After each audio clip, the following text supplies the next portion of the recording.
Hello guys, welcome back to our channel Fantasy World. இன்னைக்கு என்ன வீடியோல என்ன பார்க்க போறோம் அப்படின்னா IQ season 4 episode 8 கான எக்ஸ்பிளனேஷன் தான். இப்போ மேட்சோட பாயிண்ட் வந்து கராசன 23 டேட்டா 21 னு சொல்லி இருக்குது. பால் ரேலி ஆகிட்டு இருக்கு. இப்போ நம்ம காகியமா வந்து இந்த வாட்டி பின்னாடி டைச்சிக்கு செட் பண்றா. சிங்க்ரோனைஸ்ட் அட்டாக் தான் வர்றாங்க. பட் இருந்தாலுமே பிளாக் பண்ணிடுறான் இவனே. இப்போ அப்படியே கராசன டீம் செட் பாயிண்ட்ல இருக்கிறப்ப வெளிய ஒரு டைம் அவுட் ஆகுது. நம்ம கோச்சுக்கு ஹினாட்டா கிட்ட வந்துட்டு ஏதோ ஒன்னு சொல்றாரு.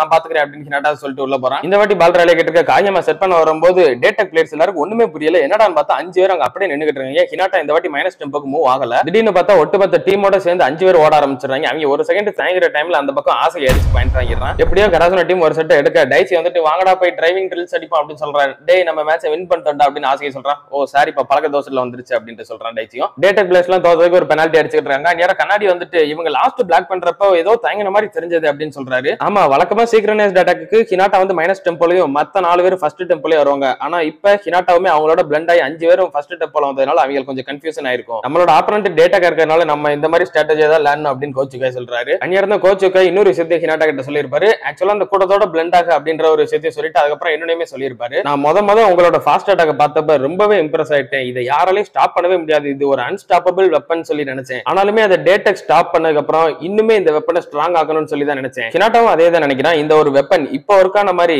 கடைசி வரை கண்டினியூவா ஒர்க் ஆகும்னு சொல்லி எந்தவித கேரண்டியுமே கிடையாது. நான் இன்னுமே ரொம்ப தூரம் போக வேண்டியது இருக்குது. என்னோட கிரேட்டஸ்ட் வெப்பனே என்னை யாரும் தொடக்கூடாது அப்படின்னு ஹினாட்டா நினைச்சுக்கிட்டு இருக்கான். காரியமா அதே மாதிரி அவங்க டீம்மேட்ஸ் பத்தி தான் நினைக்கிறேன். அவங்க எனக்காக அட்ஜஸ்ட் ஆனாங்கன்னா நான் அவங்களுக்காக அட்ஜஸ்ட் ஆகணும். நான் அவங்களுக்கு ஏத்த மாதிரி அட்ஜஸ்ட் ஆகல அப்படின்னா என்னால இன்னும் முன்னோக்கி போகவே முடியாது. சோ நான் அவங்களுக்கு ஏத்த மாதிரி அட்ஜஸ்ட் ஆகணும் அப்படின்னு சொல்லிட்டு காரியமா நினைச்சுக்கிட்டு இருக்கான். இப்ப பால் ரெலி ஆகிட்டு இருக்க அவங்க டீம்ல இருந்து பால் அடிச்சு வருது. ஹினாட்டா கையில பட்டு பால் ஸ்லோ ஆகுது. அந்த ஒரு பால் நிஷனா எடுத்துற ஹினாட்டா இப்பவுமே அசையாம நிக்கிறான். அதே மாதிரி சீக்ரனைஸ்ட்க்கு அவங்களோட பிளண்ட் ஆகி வரான். இந்த வாட்டி டைச்சி அடிச்சு ஒரு பாயிண்ட் வாங்குறான். டேட்டா கோட கோச்சுமே இனிமே நல்லா கான்சென்ட்ரேட் பண்ணுங்கடா. இது முந்தி அடிச்ச மாதிரி கிடையாது. இப்ப டிஃபரெண்டா விளையாண்டுட்டு இருக்காங்க அப்படின்னு சொல்லிட்டு இருக்காரு. அடுத்த ஒரு பால் அவங்க டீம்ல இருந்து ஒருத்தன் தூக்கி டிராப் ஆக்கி அது ஆசை கையில பட்டு அப்படியே பின்னாடி போகுது. அதை காரியமா அவ்வளவு தூரத்துல ஓடி போய் தான் செட் பண்றான். சோ மிடில் பிளாக்கருக்கு யாருமே எக்ஸ்பெக்ட் பண்ணாத டைம்ல காரியமா அவ்வளவு தூரத்துல இருந்து செம்ம அக்யூரேட்டா ஹினாட்டா வைக்க மறு செகண்ட்ல ஹினாட்டா அடிச்சு பல்ச்சிடறான். ரோஹனுக்கு என்ன நடந்ததுன்னு ஒண்ணுமே புரியல. வாய பொளந்துகிட்டு நிக்கிறான். ஹினாட்டா வந்து இதாண்டா மைனஸ் டெம்போ அப்படின்னு சொல்லிட்டு முன்னாடி சிரிச்சுக்கிட்டு இருக்கான். இவனுக்கு காண்ட் ஆகுது. இந்த குவிக் அட்டாக்ன்றது ஒட்டுமொத்த டீமோட பிளண்ட் ஆகி வரப்ப இன்னுமே எஃபெக்டிவா இருக்கு அப்படின்னு கண்ணாடியும் சொல்றாரு. அதுக்கு கோச் கையுமே ஆமா ரீட் பிளாக்கிங் பண்றப்ப அவங்க ஒரு இன்ஃபர்மேஷனையுமே கேதர் பண்ணணும். ஃபர்ஸ்ட் பால் எங்க ரிசீவ் ஆகுது, யார் செட் பண்றா, யார் அட்டாக்கிங் பண்ண வரப்பா, இப்படி நிறைய இன்ஃபர்மேஷன் அவங்க கேதர் பண்ணணும். அவங்களுக்கு இன்னுமே அதிக இன்ஃபர்மேஷன் தர விதத்துல ஹினாட்டாவை நம்ம எல்லா பக்கமும் ஏற விடலாம். அவன் மைனஸ் டெம்போ வரலாம், A attack, B attack, C attack, இப்படி எந்த இதுலனாலும் அவன் மாறி மாறி வரலாம். இதனால அந்த ரீட் பிளாக்கிங்கோட இன்ஃபர்மேஷன் இன்னுமே அதிகமாகும். அதனால அவங்க கண்டிப்பா ஒரு இடத்துல ஸ்டக் ஆக தான் செய்வாங்க. இவ்வளவு இன்ஃபர்மேஷன் அவங்களால ஹோல்ட் பண்ணி வைக்க முடியாது அப்படின்னு கோச்சுக்கா சொல்றாரு. அதுக்கு காரணம் வேற யாரும் நம்ம செட்டர் தான். எங்க இருந்தாலும் ஹினாட்டாக்கு எப்படினாலும் யூஸ் பண்ணிடுவான். பால் அவ்வளவு தள்ளி இருக்குது, அதனால இதை மிடிலுக்கு செட் பண்ண முடியாது அப்படின்ற ஒரு பேச்சுக்கே காயாமட்ட இடம் இருக்காது. அதனால டேட்டா கண்டிப்பா அந்த இடத்துல கன்ஃபியூஸ் ஆகி தான் ஆகணும். வெளியே யாமகுச்சியுமே இன்னைக்கு நீ அடிச்ச ஷாட்ல இதாண்டா பெஸ்ட் ஹினாட்டா அப்படின்னு சொல்லிட்டு இருக்கான். அதுக்கு சுகியுமே அந்த ஒரு பாயிண்ட்ல எதுவும் மாற போறது இல்ல.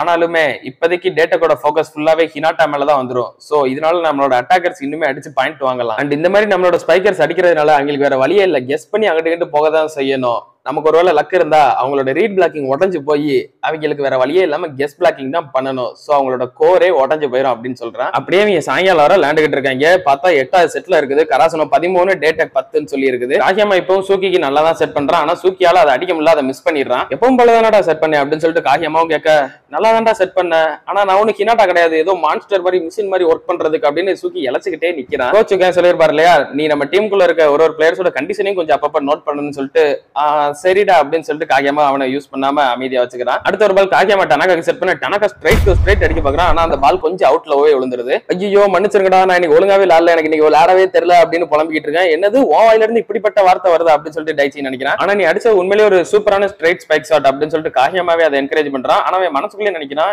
எனக்கு தெரிஞ்சு இவன் கிராஸ் ஷாட் தான் அடிமையா வருவான்னு சொல்லி நினைச்சேன். ஆனா இவன் எப்படி இவ்வளவு சூப்பரா ஸ்ட்ரைட் ஷாட் அடிச்சா அப்படின்னு சொல்லிட்டு அவனே ஒரு ஷாக்கோட தான் இருக்கான். வர்றா காகியமா கூட என்கரேஜ் பண்ண கத்துக்கிட்டானா அப்படின்னு சொல்லிட்டு டனக்கா நினைக்கிறான். அடுத்து அவங்க டீமோட கேப்டனுமே சர்வீஸ் நெட்ல அடிச்சிடறான். எனக்கு என்னடா ஆச்சு இன்னைக்கு அப்படின்ற மாதிரி அவனும் சொல்லிட்டு இருக்கான். ஏன்னா எல்லாருக்குமே ஆல்மோஸ்ட் டயர்ட் ஆயிடுச்சு. இப்ப பாயிண்ட்டுமே கராசனோ 18, டேட்டக் 16 சொல்லி இருக்குது. கோச்சுகா எந்திரிச்சு அப்படியே சப்ஸ்டியூட் பக்கம் பாக்குறாரு. நான் தானே என்னைய தானே கூப்பிட வரீங்க அப்படின்னு சொல்லிட்டு யாமகுச்சி ஃபயரோட நின்னுட்டு இருக்கான்.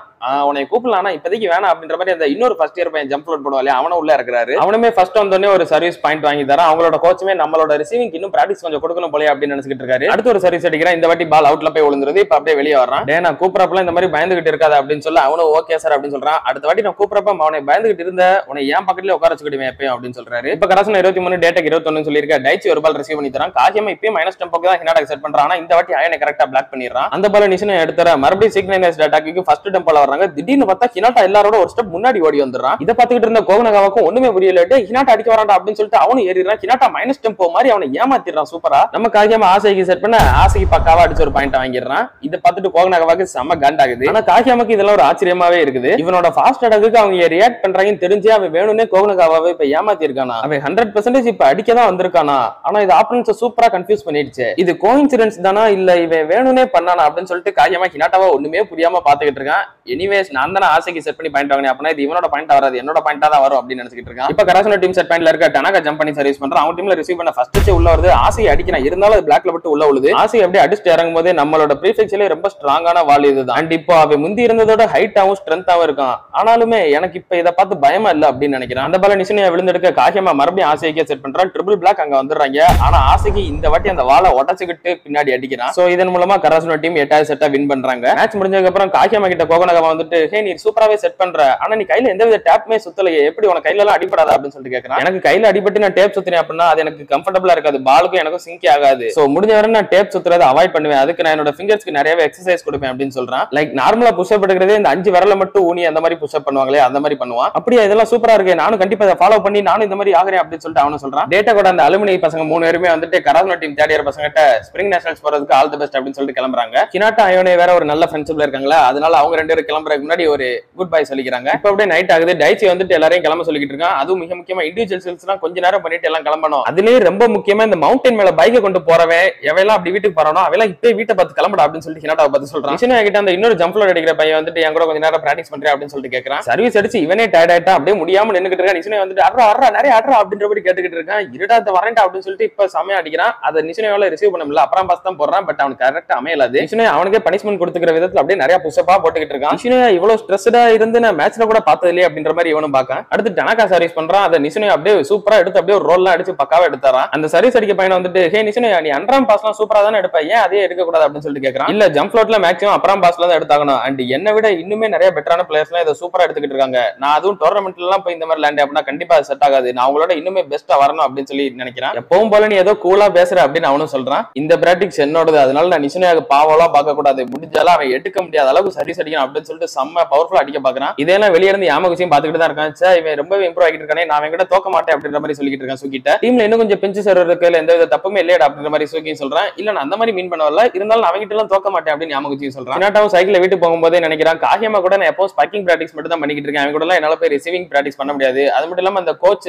தாத்தா கிராண்ட் பாய்க்காயுமே அவருமே ஹாஸ்பிட்டல்ல இருக்காரு. சோ அவருமே கொஞ்ச நாள் விளையாடக்கூடாது பிரேக்னு சொல்லியிருக்காரு அந்த இடத்துக்கு. அப்படின்னா வேற எங்க தான் போய் பிராக்டிஸ் பண்ண, சரி யார் வரலன்னா என்ன, நான் தான் தனியா பிராக்டிஸ் பண்றதுல ஒரு ஸ்பெஷலான ஆளாச்சு அப்படின்னு சொல்லிட்டு ஹினாட்டா வீட்டுல உட்காந்து பிராக்டிஸ் பண்றான். அவன் வீட்டுல தனியா ஒரு பால் வச்சு அன்றாம் பாஸ் போட்டுக்கிட்டு இருக்கான். ஹினாட்டாவோட தங்கச்சியுமே வந்துட்டு என்ன பண்றேன் நானும் வந்து ஜாயின் பண்ணிக்கிட்டவா அப்படின்னு சொல்லிட்டு கேட்கறா. இல்ல இது தனியா பண்ற செல்ஃப் பிராக்டிஸ், அதனால உனையெல்லாம் பண்ண முடியாது, வேணா அங்க ஒரு பால் இருக்கு நீ வேணா எடுத்து பண்றியா அப்படின்னு சொல்லி கேட்கறான். ஃபர்ஸ்ட் நீ நின்னுகிட்டே அன்றாம் பண்ணணும், அடுத்து திரும்ப அப்படியே உட்காரணும், அடுத்து அந்த பக்கம் படுக்கணும், அடுத்து அப்படியே திரும்ப எந்திரிச்சு மேல எந்திக்கணும். சோ இத பால கீழே விடாம பண்ணணும் அப்படின்ற மாதிரி அவன் தங்கச்சி கிட்ட போய் சொல்றான். அவளே பாவம் சின்ன பிள்ளை இல்லையா, அவளும் ட்ரை பண்றா, பட் கீழே விழுந்துடுறா. ஆனா ஹினாட்டா இதை ஒரு போக்கஸ்டோட கிட்டத்தட்ட சூப்பராவே பண்றான். ஹினாட்டா ஒன்னே அந்த பாலையும் பாக்குறப்ப கிட்டத்தட்ட நல்ல ஃப்ரெண்ட்ஸ் மாதிரி தெரியுதேப்பா அப்படின்ற மாதிரி சொல்றா அவ தங்கச்சியும். அப்படியே ஹினாட்டாவும் அந்த வானத்தை பார்த்து சிரிக்க இதோட இந்த ஒரு எபிசோடுமே முடியுது. ஹினாட்டா இப்போதைக்கு ரிசீவிங்க ஒரு செல்ஃப் லேர்னிங்கா தான் பண்ணிக்கிட்டு இருக்கான். இது எந்த இடத்துல யூஸ் ஆகுன்றத போக போக நம்ம பார்க்கலாம். எனிவேஸ் நம்ம சேனல் இது வரைக்கும் யாராவது சப்ஸ்கிரைப் பண்ணாம பாத்துக்கிட்டு இருந்தீங்க அப்படின்னா மறக்காம சப்ஸ்கிரைப் பண்ணி சப்போர்ட் பண்ணுங்க. நான் உங்களை இன்னொரு நல்ல வீடியோல மீட் பண்றேன். Bye guys.